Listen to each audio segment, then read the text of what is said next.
There was that one place I always thought about, and I just wanted to be there with you. The place that no eye has ever seen, the place that no heart has ever perceived. I had a great feeling inside of me.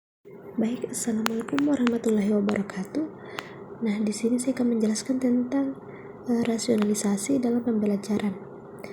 Rasionalisasi sendiri sejatinya merupakan sebuah usaha, kegiatan yang di dalamnya terdapat berbagai proses yang dilakukan sebagai usaha untuk mengoptimalkan, memaksimalkan, serta meningkatkan sebuah kualitas ideal seperti yang diharapkan. Nah, adapun bagian B yaitu pengertian penilaian kelas. Penilaian merupakan istilah umum yang didefinisikan sebagai proses yang ditempuh untuk mendapatkan informasi yang digunakan dalam rangka membuat keputusan-keputusan mengenai peserta didik, kurikulum, program-program dan kebijakan pendidikan, metode dan instrumen pendidikan lainnya oleh suatu badan atau institusi resmi yang menyelenggarakan suatu aktivitas tertentu. Selanjutnya bagian C, yaitu ciri-ciri penilaian dalam pendidikan. Nah, menurut Siti Mania, penilaian terhadap hasil belajar peserta didik memiliki beberapa ciri khas yang membedakannya dengan kegiatan lain. Ciri-ciri yang dimaksud dapat dilihat di bawah ini. Nah, yang pertama itu, kegiatan pengukuran dalam dunia pendidikan dilakukan secara tidak langsung.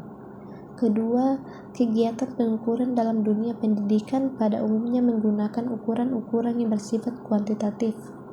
Ketiga, yaitu kegiatan pengukuran hasil belajar ada umumnya menggunakan unit-unit atau suatu satuan yang tetap. Keempat, itu prestasi yang dicapai oleh para peserta didik dari waktu ke waktu bersifat relatif. Nah, yang terakhir itu nomor 5, kegiatan evaluasi dalam dunia pendidikan sangat sulit menghindari terjadinya kekeliruan pengukuran. Adapun bagian D yaitu fungsi penilaian kelas. Yang pertama, fungsi motivasi, kedua, fungsi pengukuran keberhasilan, tiga, fungsi belajar tuntas, dan yang keempat, fungsi umpan balik. Nah, baik, sekarang kita masuk pada bagian E, yaitu manfaat penilaian kelas, yang dimana Pusat Kurikulum Balitbang Dikdiknas 2002 dalam dokumen kurikulum berbasis kompetensi mengemukakan hasil penilaian berbasis kelas berguna untuk yang pertama itu umpan balik bagi peserta didik agar mengetahui kemampuan dan kekurangannya sehingga menimbulkan motivasi untuk memperbaiki hasil belajarnya. Yang kedua itu memantau kemajuan dan mendiagnosis kemampuan belajar peserta didik. Ketiga, perbaikan program pembelajaran di kelas. Keempat, memungkinkan peserta didik mencapai kompetensi yang telah ditentukan. Kelima, memberikan informasi yang lebih komunikatif kepada orang tua dan masyarakat efektivitas pendidik. Sekarang bagian F, prinsip-prinsip penilaian berbasis kelas. Yang pertama itu penilaian berbasis kelas atau PBK. Yang kedua, penilaian berbasis kelas harus memberikan sumbangan positif pada pencapaian hasil belajar siswa. Yang ketiga, penilaian berbasis kelas harus menilai pencapaian kompetensi siswa yang meliputi seperangkat pengetahuan.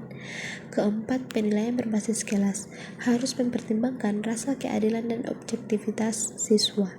Nah, kelima itu penilaian berbasis kelas hendaknya dilakukan secara terbuka bagi berbagai kalangan, baik langsung maupun tidak langsung.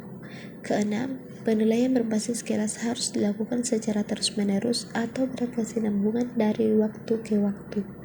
Yang ketujuh itu penilaian berbasis kelas harus dilakukan secara menyeluruh yang mencakup aspek kognitif, efektif, dan psikomotorik. Yang terakhir itu penilaian berbasis kelas diharapkan mempunyai makna yang signifikan bagi semua pihak. Oke, baik.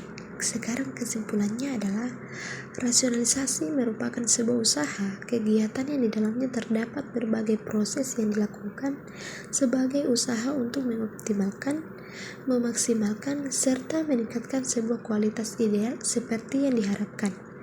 Adapun penilaian kelas merupakan proses pengumpulan sejumlah bukti yang menunjukkan pencapaian hasil belajar peserta didik. Penilaian ini tidak hanya mengumpulkan bukti dari hasil belajar, tapi juga dari proses pembelajaran. Sekian dan terima kasih. Assalamualaikum warahmatullahi wabarakatuh.